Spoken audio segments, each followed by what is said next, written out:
The messaging app Hike bagged a $7 million investment from SoftBank only 6 months after its launch back in 2012. This can be thought of as the dawn of the Indian messenger. It also got $14 million for development in February 2014. Later that year, Hike further strengthened its position when it hit the 35 million user mark, while Tiger Global's $65 million investment solved the company's financial issues for years to come. Considering Hike's consistent and intensive growth over a short span of time, it makes sense to start off by looking at its benefits in more detail.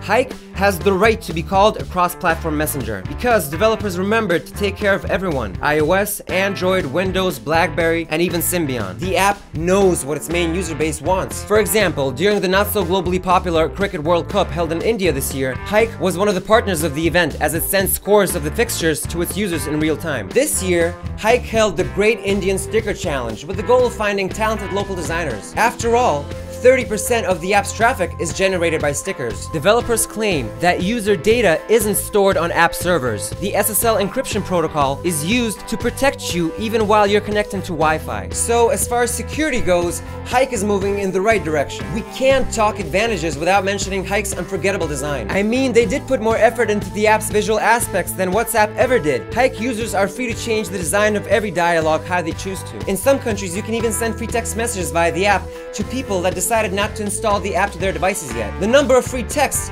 depends on how active the user is. I'm sure that many of you will agree that user statuses and the last seen online function aren't important, but they do help us communicate with one another on a deeper level. Additionally, you can protect any chat by setting a password or becoming invisible to other chat members. Very handy. Make video calls at low internet speed, share various files of up to 100 megabytes, post stickers from a vast collection, and enjoy other basic functions. These are all tangible advantages of any modern day user. No irritating ads. Plus, the app will stay free of charge, which is always good news. Now, let's take a look at the negative aspects that creators can't really brag about.